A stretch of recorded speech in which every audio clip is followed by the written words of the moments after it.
I'm Eric with District 82 Pinball with a tech video working on No Good Gophers. So I was gone this past weekend and I come back and it said that the slam ramp was broken, or the floating ramp. That's what this ramp is called.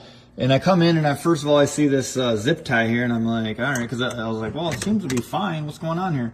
And if we take this off, the actual thing has fallen apart. Now it came up a lot there because I've already loosened it up underneath, but essentially it unwelded itself, or the welds broke. So first thing I had to do was figure out how to take this thing out. And when you lift up the play field, you look at this mech, and it's this coil right here with the whole thing on it. Now the way this thing is put together, I actually went and looked at the diagram online just to make sure.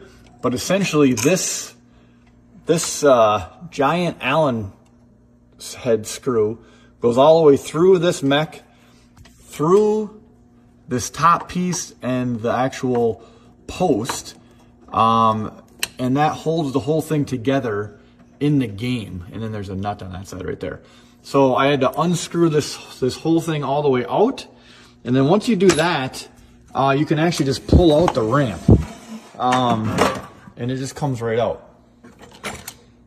like straight up, and nothing else. There's no E-clips or nothing. So, and then you can see there's a hole right there in the post, and that's where that screw goes all the way through.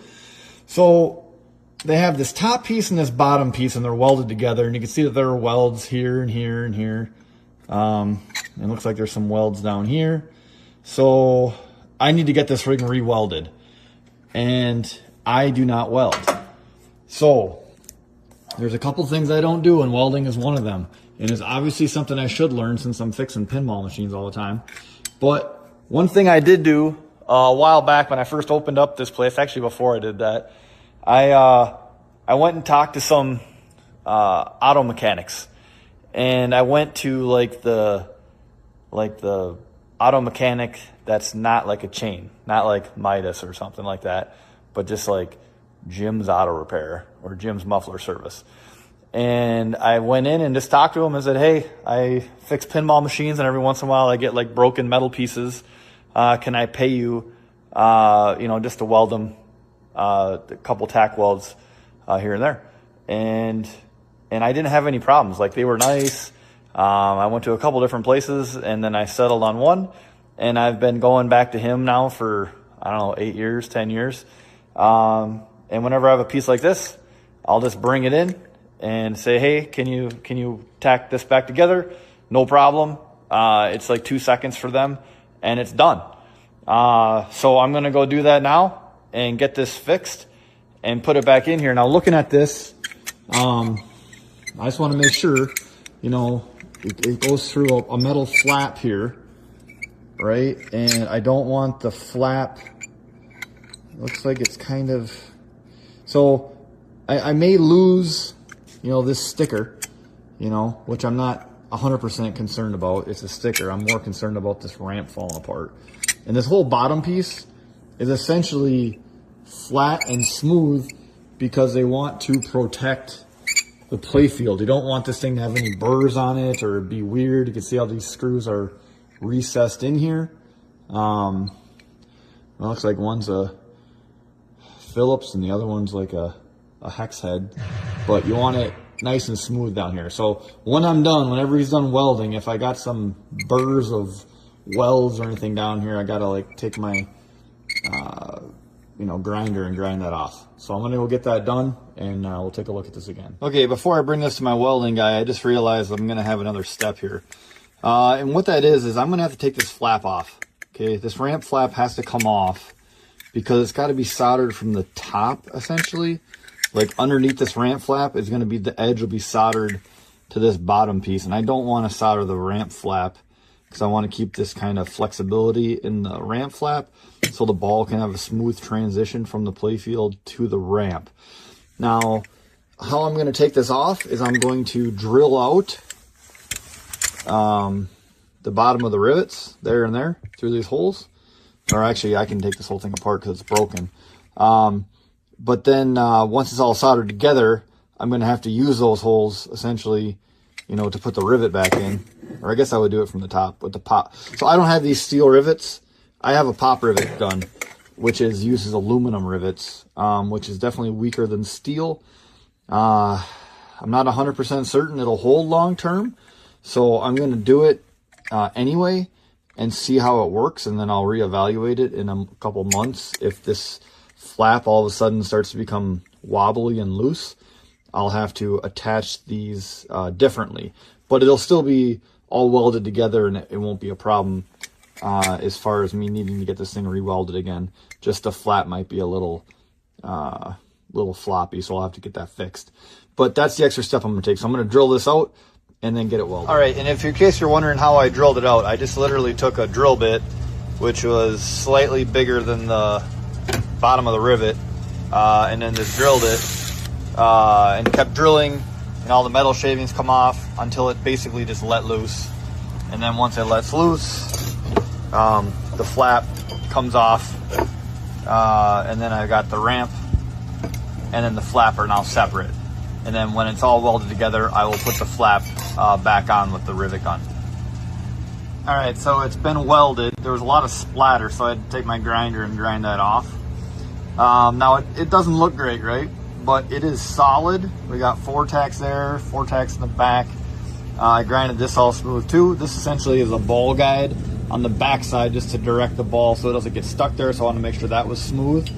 And on the front side, but I realize you don't think it looks good, but it's going to be covered up with a ramp flap. So it's going to go like that, and then it's going to go like that. And then if you want, you can put a giant decal over the whole thing. So the most important thing is that it's smooth.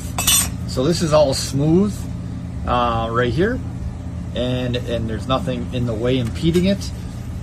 The flap will go over that, and then that has to transition the ball from the playfield up the ramp without any kind of weirdness going on there. So I'm going to rivet that together, and then just give it one more buffing to get anything else out of it, and that should be, and then replace the rubbers because they're kind of wrecked as well, and then check the rest of it over. All right, so I tried riveting it, and it did go in there, but it just wasn't tight, and I wasn't happy with it. So I drilled them back out again, and now I'm going to actually use these button head screws that I've had for a long time with an Allen head on the top, and they're flat, kind of like a rivet, or kind of, and with these nuts to lock it in, and we'll see. I'm not gonna need Loctite, I don't think. I'm gonna put this in there and see how this goes. All right, so oddly enough, I found a happy medium here. I riveted the right side, and then I screwed in this left side. Now the screw was able to tighten down super easy, no issue, and I got a big nut on the back side, no problem. But this side, I did that, and it tightened down just fine. But because it's actually a little bit farther from this, when I would roll a ball on it, like the ball would hit it as like a hump there, or a big bump.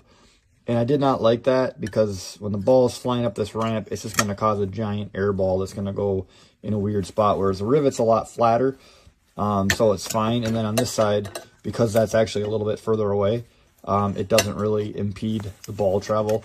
Not to mention, you don't really hit it from the right up there very much. It's almost always from the left, and this would be the side that I would be concerned about, the left flipper. So that's why I did it like that. So now I'm going to see if the decal sticks to it and put it back in the game and do some testing. Okay, so I'm done fixing this thing, and I'm back at District 82, and I'm going to put this back in here. So I've put on the sticker. Actually, I cut the bottom edge off because it was kind of all frayed from just getting hit a bunch of times. And so then I put a piece of Mylar over that. So I have a nice clean edge here now, and it'll work. And I also replaced the rubbers. And I just went over and double checked everything. This is all smooth. So going up and down will be fine. There's everything's recessed in there. Nothing's sticking out. It should be fine. I'll cut off that little repair. Oh, I guess I don't have to cut it off. Let's put this back in here and secure it from the bottom side and give it a few test plays and see how she goes. Okay, so I put that big long screw all the way through. You can see that black screw right there. It goes all the way through the plunger and then comes out on this side with that nut that you put on the end of it. And that's what holds the whole thing together. It was a little bit tricky getting it in the hole so it would actually all line up. But now it's all working. You just want to make sure, you know, the ball still travels underneath it. It's not getting hung up. When it goes down, it comes down flush. It's going to go up and down. So now let's turn it on. See. All right, let's test this guy out. See if we can get this one-handed. Full plunge. Oh, I did not get the hole in one, but it made it all the way around, and it went underneath Buzz just fine. And we can try one more time. There we go. So it's making it up the ramp. It's going up and down properly. I'm happy with the repair. Yeah, it took a while, but now it's all welded together. Should be good to go for another 40 years. I'm not super happy with the one rivet that I put in there, so I will check that again just to see if this ramp flap gets a little bit loose in time, and then I'll do something different right there. But I think she'll be good. I'm Eric with District 82 Pinball in De Pere, Wisconsin.